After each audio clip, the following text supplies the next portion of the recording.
दोस्तों, आज की कहानी है ननन जी मुझे नहीं चाहिए महंगी साड़ी आपके पास रखो। दोस्तों, कहानी शुरू करने से पहले अगर हमारे चैनल को सब्सक्राइब नहीं किया हो तो कर लीजिए ताकि आपके पास पहुंचे हर रोज नया वीडियो। बहू, वो जो मेरी बेटी सीमा ने तुम्हें दी थी वो महंगी वाली साड़ी मुझे देना जरा। आज वो साड़ी मैं पहन कर जाऊंगी। पड़ोस की शादी में गुजर की सास ने अपनी बेटी द्वारा दी गई साड़ी मांगते हुए कहा तो गुंजन ने तुरंत वो साड़ी अपनी सास माँ को देते हुए कहा, जी मम्मी जी, एक काम कीजिए, वो साड़ी आप ही ले लीजिए, ये आपके ऊपर ही अच्छी लगती है। साड़ी लेकर वो खुश होकर उसे पहनकर पड़ोस की शादी में चली गई। पीछे से गुजन अपनी अलमारी के सामने खड़ी अपनी बाकी साड़ियाँ को देख रही थी। सब साड़ी एक से बढ़कर एक थी, जिसमें कुछ उसकी खुद की खरीदी और कुछ भाई की दी हुई साड़ियाँ थी। फिर ऐसा क्या है ननन की दी हुई साड़ी में कि वो महंगी साड़ी है, या मेरे भाई की दी हुई साड़ी सस्ती है। माना कि गुजन का मायका ननन की ससुराल जितना अमीर नहीं है, पर भाई का एक अच्छी सरकारी नौकरी करते, वो जो भी देते बहुत महंगा ना सही पर सस्ता भी नहीं देते। और यहाँ उसके ससुराल में भी भगवान की कृपा से कोई कमी नहीं, पर फिर भी उसकी ननन बात बात में अपने अमीर होने का उसे एहसास कराती रोती है।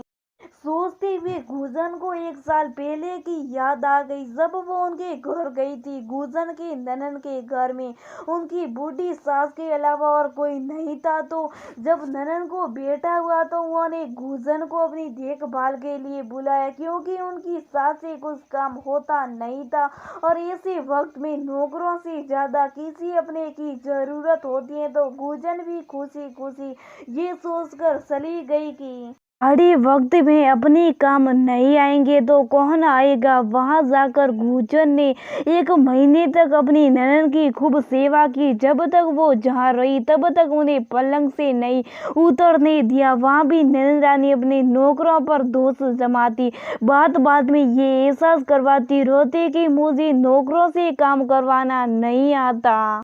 गुजन ये सोचकर हमेशा चुप रह जाती कि कौन सा उसे ये रोना है। थोड़े दिन में तो वो वापस अपने घर चली जाएगी। जब वो 1 महीने बाद वहां से आने को हुई तो सीमा ने उसके हाथ में एक साड़ी और पायल रखते हुए, ये लीजिए भाभी, हमारी तरफ से आपके लिए ये गिफ्ट। जिसे देख नॉर्मली उसके मुंह से यही निकला, अरे दीदी इसके क्या जरूरत थी।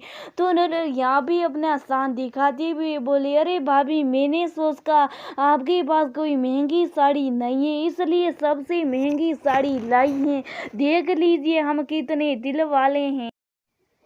गुजन को अपनी ननन का यूं बोलना बिल्कुल अच्छे नहीं लगा, सो उसने उनका गिफ्ट ये बोलकर लेने से मना कर दिया कि दीजिए मुझे इतनी महंगी साड़ी और पायल पहनने की आदत नहीं है, अपनी चीजें आप अपने पास रखो। वहीं पीछे खड़ी सीमा की सास ये सब सुन रही थी तो उन्होंने अपनी बहू को डांटते हुए कहा, सीमा ये तुम अपनी भाभी से कैसे बात कर रही, ये कोई तरीका है किसी को गिफ्ट देने का। तुम अपनी वही मैं यूं भूल गई कि जिस घर की तुम बुराई कर रही हो वो तुम्हारा अपना मायका। इतना कुछ होने के बाद गुजन तो वहां से कुछ लेना भी नहीं चाहती थी, पर सीमा की सास ने अपने प्यार का वास्ता देकर आशीर्वाद के रूप में वो साड़ी उसे दे तो दी, पर उसका कभी मन ही नहीं हुआ उस साड़ी को सोने का भी। पर आज जब मम्मी जी ने वो साड़ी मांगी तो उन्हें वो देकर जैसे उसके ऊपर से वो साड़ी संभाल रखने का बोझ उतर गया था,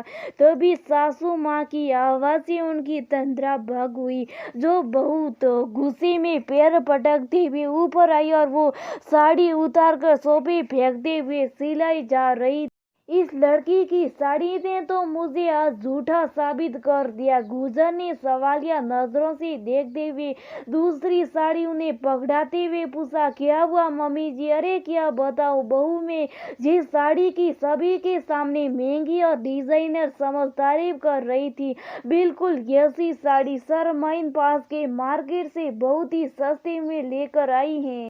जब मैंने उनके सामने अपनी साड़ी की कीमत बताई तो उन्होंने मेरा मजाक बनाते हुए कहा कि अरे आप तो बहुत महान हो, आपने किसी गरीब साड़ी वाले की मदद करने के लिए सस्ती साड़ी महंगी खरीद ली होगी। सासू माँ की बात सुनकर गुलशन को हंसी आ गई, जिसे वो जबरन छुपाने की कोशिश करते हुए हो सकता है मम्मी जी जो शर्मा आंटी साड़ी लाई है उसका डिजाइन एक जैसा हो पर कपड़े में अंतर होगा।